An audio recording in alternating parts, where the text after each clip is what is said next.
All right. Welcome to meeting 98, everyone. Thanks for coming. I see a few new faces, a lot of repeats from last week. Glad you all came. Go ahead and get that ISO copied over your computer, and we will be using it later on tonight. So just keep passing those USB sticks around. We have a couple of really cool announcements, and I'll go ahead and jump into those. If you're new, join our Slack. We also have our committees. Join, please. A few announcements for the week. We have the NSA coming October 16th. Battelle is visiting us for sure later on this semester. We are going to potentially do a tour of the SOC at GE Aviation. And we are also visiting Mason High School to give a CTF or host a CTF for them. I think we have a date on the Battelle visit too. I think it's going to be like the later half of September, like around the 26th, 25th, 26th. Yeah. Okay. So around that time, it's also around job fair, the career fair. All right. Looks like we have a Battelle visit scheduled too. What's Battelle? Battelle is one of our industry partners. Thank you, Aaron. Who they do reverse engineering, and I don't actually know the depth of their work. Just a research institute? Yeah, they're a big non-for-profit research institute. All right. Do a lot of work across many fields, honestly. They built like nuclear reactors back in the day and do exploit that. And Manhattan Project too. Manhattan Project, yeah. They do a lot of really cool stuff that seems like it's top secret. So, yeah, I'll go ahead and hand it over to Chris. I think Aaron did most of the news. Oh, Yeah, Aaron. I'll do weekly news. For those that don't know me, my name's Aaron. I'm head of lab. I didn't make it last week. I was a little busy, but I'm going to talk about the weekly news. Also, download VirtualBox if you haven't, because we'll be using that as well.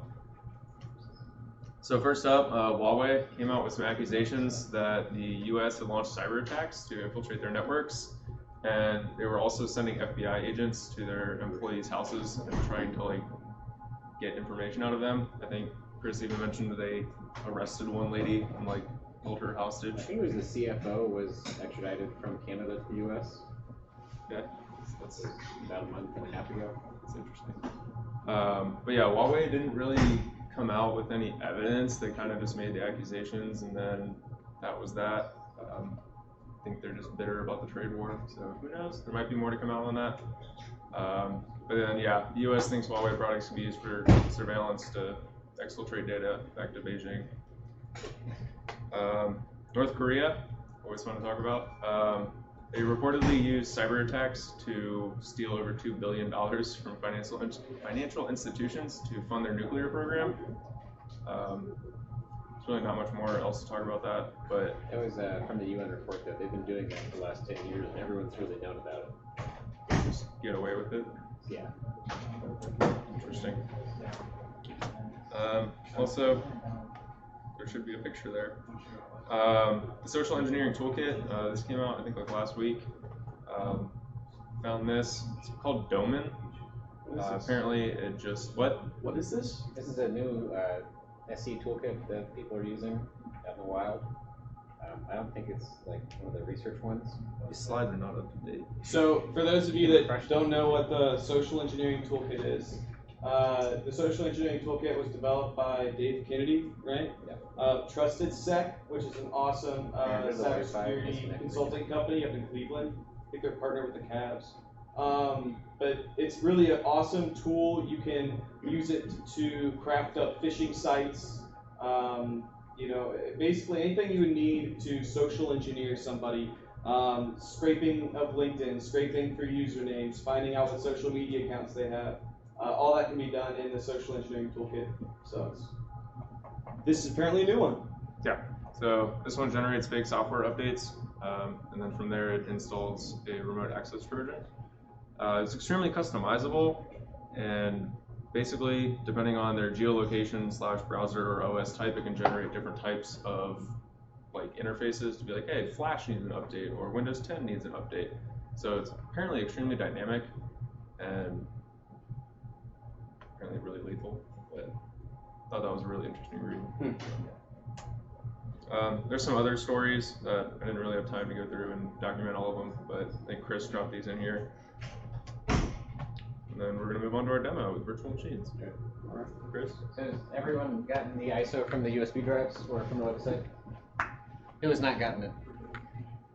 All right, so that'll come around. In the meanwhile, what we're going to go over tonight are virtual machines. They are used almost everywhere daily, everywhere technically advanced. So on my laptop I have about 8, and then on Franco's laptop he just showed us he has about 20. And big corporations will be running probably thousands of these at a time. Facebook probably has, somewhere in the tens of thousands of virtual machines and Docker containers running at any given time. So what are virtual machines? Virtual machines are software-based machines. So as opposed to you hooking up a computer and turning it on, when you turn on a virtual machine, your computer virtualizes all of the hardware for it through software.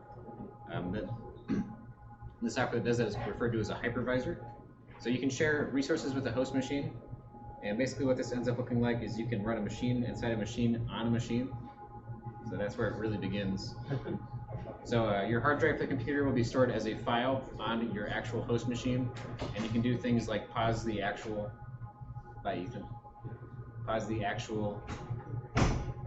machine that's running, and it will actually dump all of its RAM contents to a file so you can reload it later. And it lets you basically run a single machine with multiple actual machines running on it. So for our demo tonight, / getting everyone familiar with virtual machines, we have the Debian 99 ISO on a USB drive. Aaron is going around with those. And if you haven't already downloaded VirtualBox, please go ahead and do that now. So who needs help downloading VirtualBox, or do we all got VirtualBox downloaded? Alright, you got it. Who doesn't have it downloaded? You don't have it downloaded, you guys know how to download it, just go to virtualbox.com or like Google VirtualBox. Yep, download VirtualBox, yep. Get that installed. We're gonna really use up some bandwidth. Yeah. VirtualBox isn't a super big download, but the Debian 99 ISO is several gigabytes, so that's what we already downloaded it. And if you want, if somebody next to you has this set up too, feel free to like buddy up, whatnot. If you want to run through it on somebody else's laptop. What build? Newest one. Whichever one. Version 6. 6.0. I think the current version is 6.0, yeah.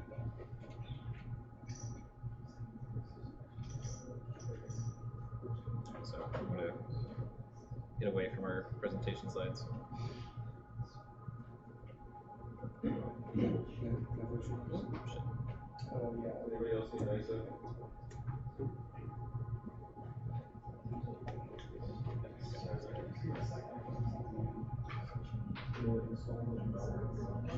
Alright.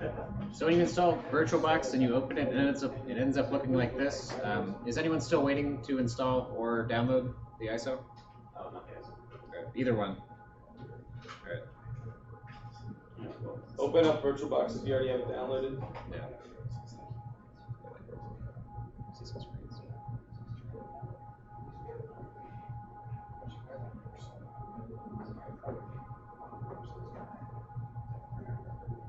So if you have VirtualBox open, raise your hand. Alright. So a lot. All right. Alright, Cool. So when you have VirtualBox open, and I'll adjust this because I can see it's not visible on the back screen.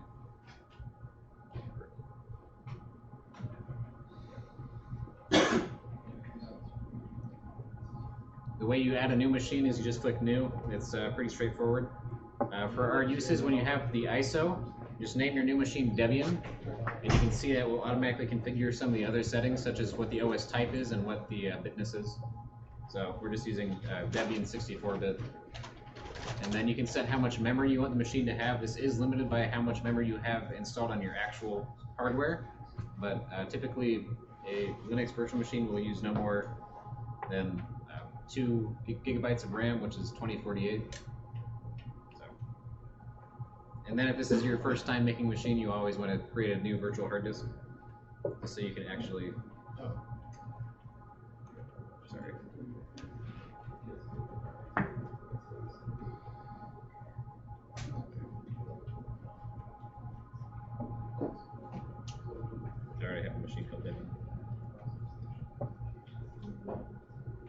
So then that'll ask you how big you want your hard disk to be. This will not create a file of that size immediately, unless you choose some of the other ones.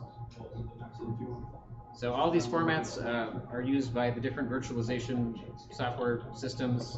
VDI is fine for now.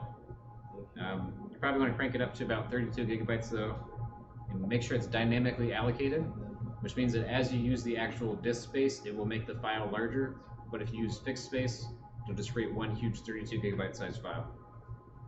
So there's other options for some of these. So VMDK also allows you to split your file, your virtual disk into files of no larger than 2 gigabytes. So on certain file systems like, I think FAT32, you have to do that, but this shouldn't be an issue for most modern computers. That's what that's what VMware uses. Yeah, Right? VMware defaults to VMDK.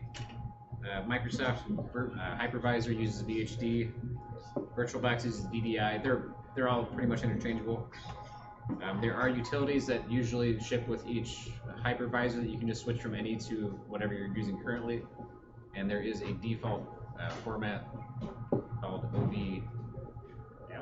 OVA, which basically there's a standard way of packaging machine to send to another hypervisor software. So it's not a huge deal if you choose an incompatible disk type, because you can always go back and change it later with some special tools.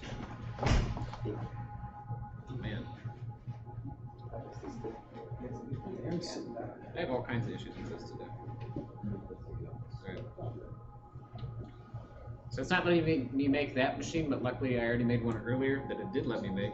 So hopefully it'll turn on too. So how many of you have been following up to this point? Like have a VM kind of get made? Yeah. So a lot. All right, cool. So when you make, if you're not there yet, ask somebody next to you. So when you make your machine, it's not going to be able to turn on immediately and then have an operating system on it. You have to install it. So if you, from the menu, click your virtual machine and go up to settings.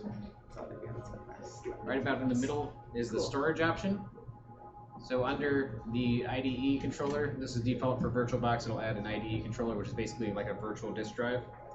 You can click it and then go over to this little drop-down icon and choose an optical disk file. Just choose that Debian 99 ISO that you've got from Aaron. Does anyone not have that ISO yet?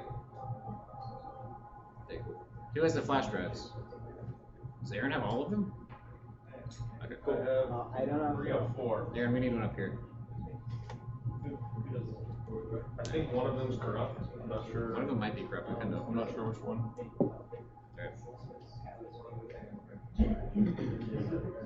So there's other settings in here too. You can basically configure everything through this menu as if you were actually interacting with a real piece of hardware. You can rename it. You can change the OS type, although that's really just a marker for VirtualBox to do different things to it when it's running. You can say where to store your snapshots, so you can actually save states of your machine as it's running, and then absolutely destroy your operating system, and then just revert to a working state previously. So a lot of corporations will do that for critical applications. They'll say take a snapshot every couple hours, or maybe every day or every week, and then if they have an application go down, they can just restore it really quickly. You can enable disk encryption. If you're on Linux and you have the kernel virtualization module installed, KVM, you can switch to that as your para-virtualization interface. So that's just a nicer way to use hardware virtualization. It's really fast, and I do recommend it if you're using Linux. Display is probably fine for Debian. So most virtualization software, especially VirtualBox and VMware, if you install add-ons to your machine once you've booted it up, you can also plug in a USB device to your main computer and pass it through directly to your VM. So it doesn't even look like it's on your host machine anymore. It looks like it's been plugged directly into your virtual machine. All right. So I think we waited long enough, so I'll go ahead and start.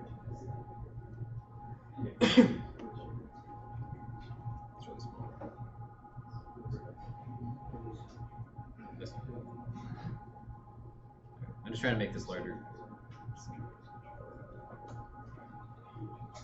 So when you first open a Debian ISO, or boot from a Debian ISO, you get the options to install or graphical install. graphical install is recommended because it actually has windows that you can click with your mouse.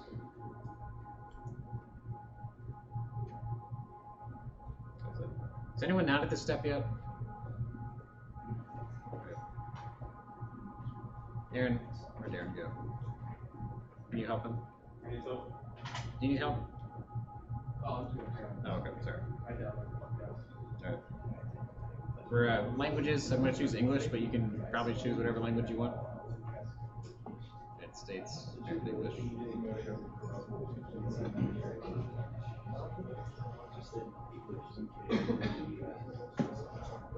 So what it's going through is it's I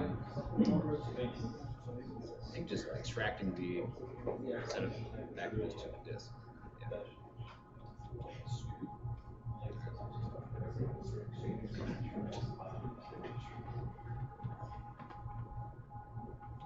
So as you install, you'll see a lot of loading bars. This is usual. Super exciting. It's just riveting. So can't really see it on the back screen very well. So eventually you get to this point where you can name your virtual machine. This is just your network host name. So you can do Debian, VM, Cyber UC.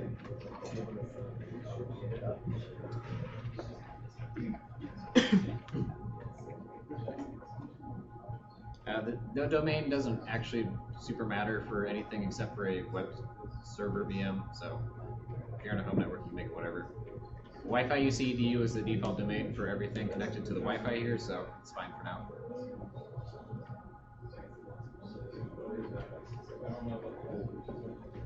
So the first time you install an operating system, you have to set the password for the first user. Most Linux boxes will also make you set the root password. Root is the equivalent of administrator on Windows. So I'm just going to make that password so I don't forget it. It is just a VM on my machine, so. Yeah. And then for user, I also just usually do user or guest and then make the password for that one. It's really fun forgetting what a virtual machine password is and then coming back to it a year later. So why did you guys pick Debian? Because it's a very nice Linux distribution to use from the desktop environment. If you're using, this is a very Linux-oriented question, but we just prefer it. Does it have stuff built in that we're going to use? Or? Debian, if you're using Linux from just a desktop perspective, Debian's probably the best one to use. Ubuntu is just an extension of Debian really at its core. There's really not a whole lot of Linux-based software you can't just either install from Debian's repos or just build for Debian yourself. So it's very versatile. So for using the disks, guided use entire disk will use your entire virtual hard drive for your Debian install. I don't believe that will bloat it up to the full size of 32 gigabytes, as I said earlier. It should just do what you've used. LVM is logical volume management. And encrypted LVM is probably not recommended for first-time users. So use the entire disk should be fine for now. Yeah. And unless you've somehow added another hard disk to your virtual machine, you should only see the one, which would be SDA on Linux. And then these are more advanced options. You probably just want to do all your files in one partition. So what this would allow you to do if you're doing more advanced stuff is you could put your operating system on one hard drive and then put all your user files on a separate one. And then when you boot the machine, it would automatically link your second hard drive as your user directory. So on Windows, that would be /users/ whatever your name is from the C drive. So that you could potentially hot swap your actual operating system, but then use the same hard drive as your home, which is just your user partition. Y'all following along with partitioning okay? Yeah? Yeah. Yep. Thumbs up. I got a bunch of you can't read from the CD error, some of the data got corrupted. So Interesting. All right. we're trying different ISOs. Okay. Yeah, shut that down.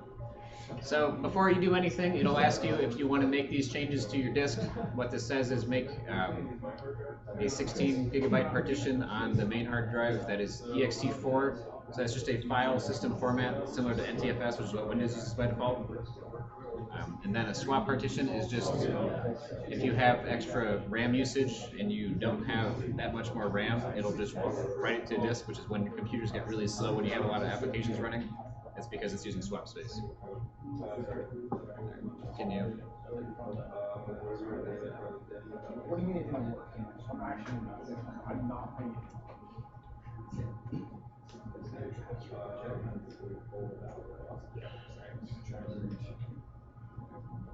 It asks you if you want to do that twice. Just hit yes. So then it'll install the base operating system, which is just the fresh Debian install. This usually takes, 30 minutes on hardware, but because I'm doing KVM, it's going really fast.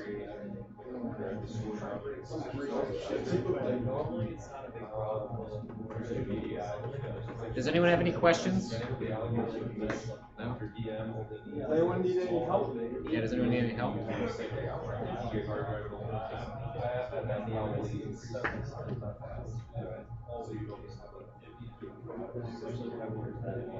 following along, KT? Following along? Doing good? Following all right? Looks like you got something else. Well, no, that's out of Cali. Then you're already in it.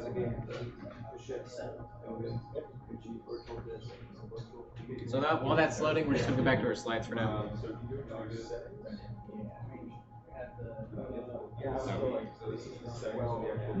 Aaron, is anyone having a virtualization BIOS settings issue? This. Is anyone having the virtualization BIOS settings issue? I haven't seen that yet. Okay. We might run into it. So a lot of computers, for some reason, when you first get them, they have virtualization disabled at the hardware level. So you have to go into your BIOS to turn that on sometimes. If you get an issue when you first try to start a VirtualBox machine, it just doesn't start, that might be your issue. So for that, you have to turn off your computer, turn it back on, and then smash usually F12 as it comes on, and then go into the BIOS settings. It seems like no one's had that issue.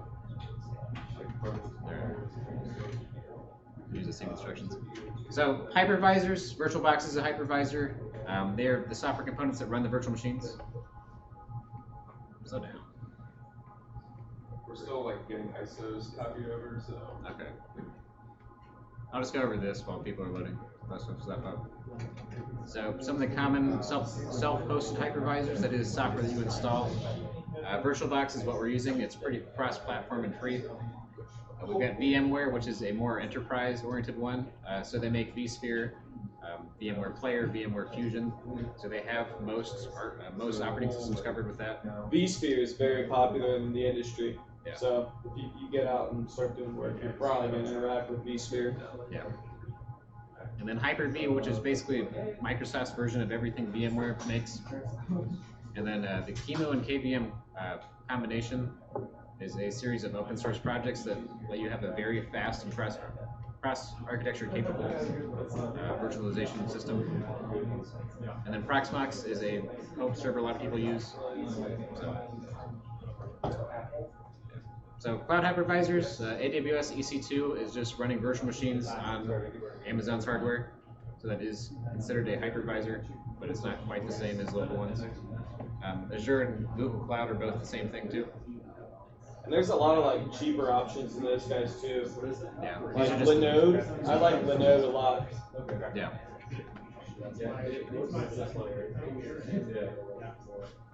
Aaron, is everyone doing okay? I think so. Alright. Kind of getting rid of the corrupt ISOs. So just a quick look at some meta tools for VMs. Vagrant is a very popular one right now. It came out about 3 years ago. It's a tool and a language for describing a network of VMs. And then you can basically commit that to your source code if you're working on a communal project. And then if another developer is like, how do I run this? You just do vagrant run or vagrant up. And it would actually download multiple different kinds of virtual machines from the Vagrant website and then install your software on it. So, libvirt is also another tool. That's a software API. What? Speak up. I'm yelling. So libvirt is a software API. It's written in C, but you can port it out to other languages. We use it in Python for our RangeMaster project. So what that lets you do is connect to a lot of other hypervisors through one common software interface. I believe it supports like 16 different hypervisors. It's pretty insane. And then like meta VMs for specific tasks. There's a Flare VM, which is for Windows reverse engineering. Commando VM, which is pretty recent. It just came out this year. That's pretty much the equivalent of Kali, but based on Windows. And then Metasploitable is a VM that I think Rapid7 puts out for testing Metasploit and other exploitation tools on intentionally vulnerable systems. And then Cuckoo is a tool for automated malware analysis that runs on a series of virtual machines. So you just download the package to all the Python package to all your machines, and then say, analyze this binary, and it just does it across all your machines. So you can have every version of Windows if you want, just run it. And then where are VMs used in the wild? Home users almost never use VMs unless they're extremely technical like us. Business users will typically use them in development or server settings. So you can use them to automate and standardize software testing. And you can also use them for production. That's the end of the slide deck.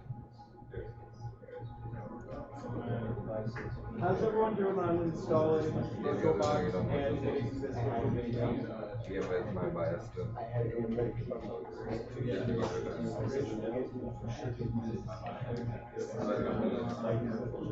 Just one. I was to listen to the YouTube stream to see if I could hear you.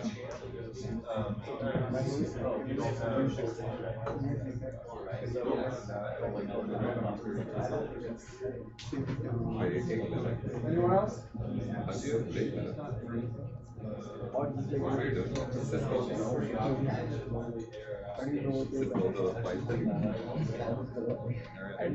Yeah, so getting these VMs is really important. You guys, basically everything we're going to be doing for the rest of the semester, is going to be done in Linux. If you're going to be doing security, you should really be comfortable with Bash, Linux, operating on the command line.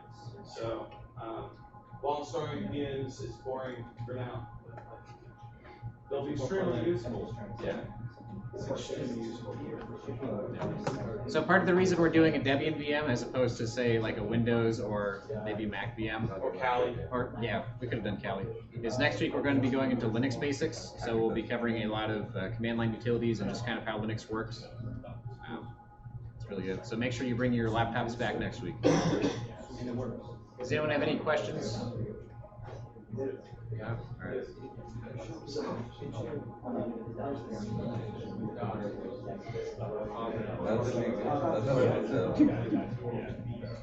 I guess still up. If you have seen the VM, both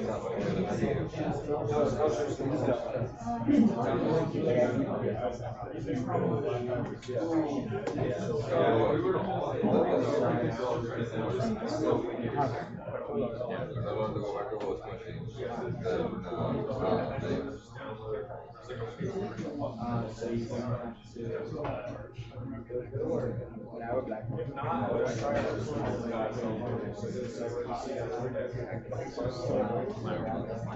Dark mode also.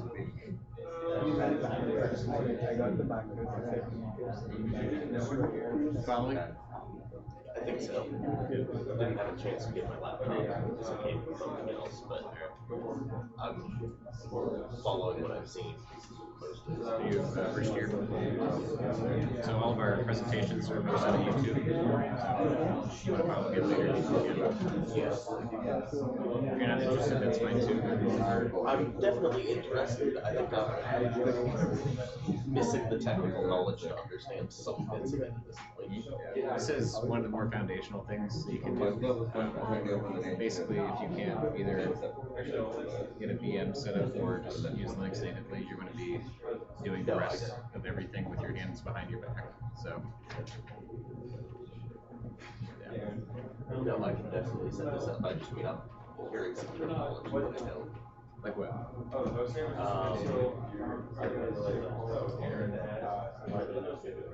It's hard to come up with an example. But I think I'm mostly following. following. Oh, yeah. I'm We good. saw you in the IT class yesterday. Oh, yeah, Like yeah, when I saw you. yeah. They had like 6 people sign up during the. Not success. Yeah. Did they show? I just see names on the emails and people who are trying to get on the campus line. There's no pictures or anything, so.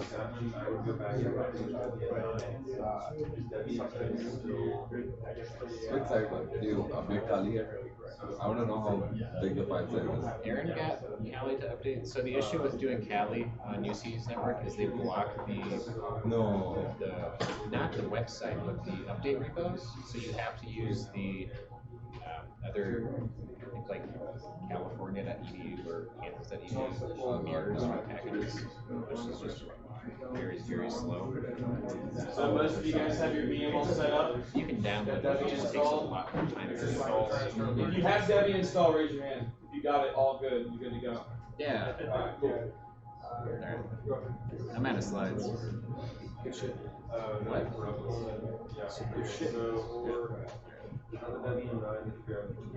So another note on just VMs in general. Typically when you get your actual VM booted up, you'll have a thing in VirtualBox is called add-ons. So you can go to devices, optical drives. Oh, that's not it. Oh, insert guest editions CD image. So you'll have this for I think every operating system that's super common like Windows, Mac, BSD, Linux. And that will basically install a lot of VirtualBox specific drivers that let you mount files onto the machine, and also you can resize your window and it doesn't look like this little itty bitty thing inside of it. So that's super helpful. Also on guest editions, just a, I don't know, kind of a cool little tidbit. A lot of times, you know, I think later in the semester we'll probably do some like malware analysis or something, but a lot of malware will check to see if it's in a VM by looking for the same utilities that are installed when you insert the guest edition CD and install that onto it. So it's also a very common way for like malware to try to see, oh, is someone trying to pull me apart in a VM? Yeah. Pretty cool. I said it only had a minute left. That's obviously live.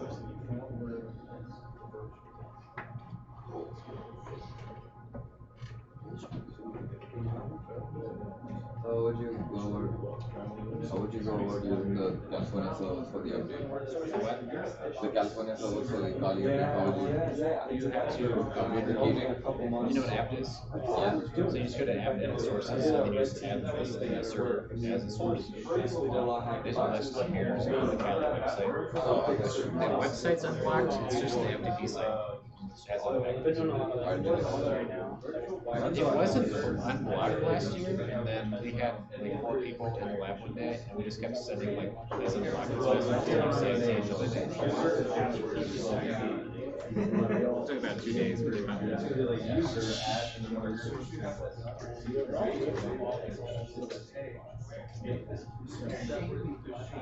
It's silly because we use it for a lot of classes here too. Like our Franco's cyber defense class, the first lab, he's like, you gotta install Kali Linux.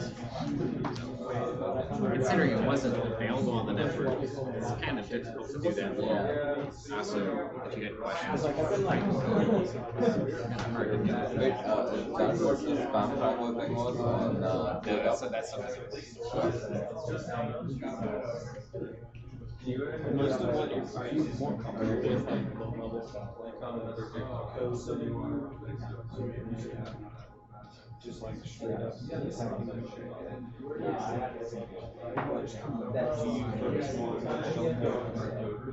is that where your expertise lies? Is this where, like, you spend most of your time down at the assembly level, like, imaging the part,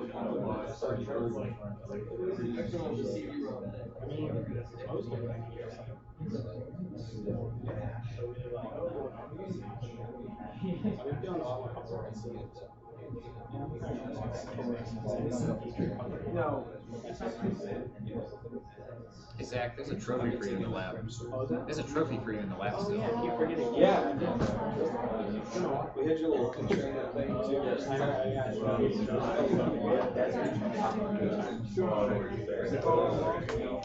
I'm getting a warning from VirtualBox that's saying it's going to restart. It sounds like it's going to turn off the Wi-Fi and then turn back on. It sounds like a network driver issue.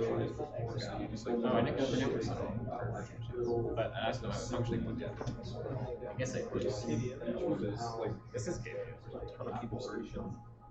I forgot to install it. Like 10 minutes after I installed it. Gotcha. So,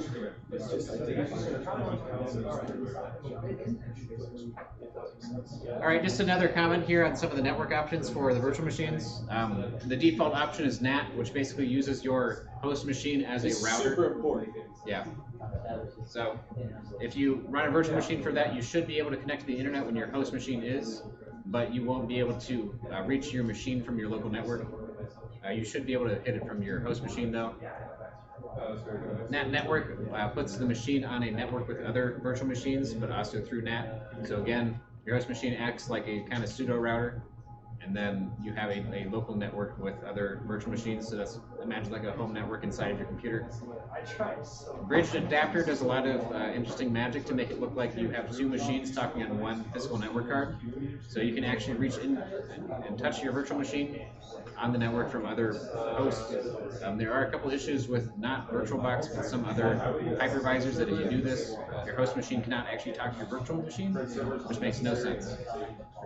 Internal network just creates an internal network of virtual machines, so you do have to do a little bit more configuration to do that through VirtualBox. You have to create an internal network. I think it has a default one.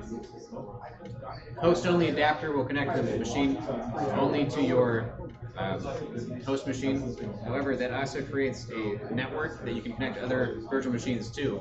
So you can have a private network of just your host machine and a couple of virtual machines at a time. And I don't know which network driver it is. All right. Yeah. Does anyone have any comments they want to throw in? So I've got a briefcase screen and it's shrunk up really small. You can go to view, I think. Yeah. Virtual screen 1. Good old Scale factor.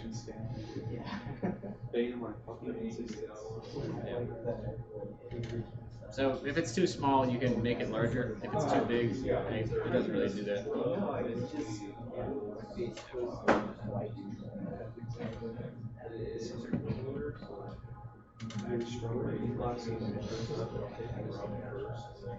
right.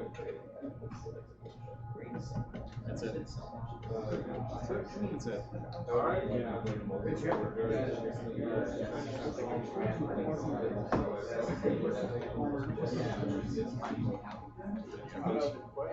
Yeah. Alright, that's gonna be it for the content. Y'all can stick around and work on your VMs and get those set up because I know pretty much no one has that finished yet. And I think next week we're going to try to do a Smash Bros. Tourney in our lab after the class.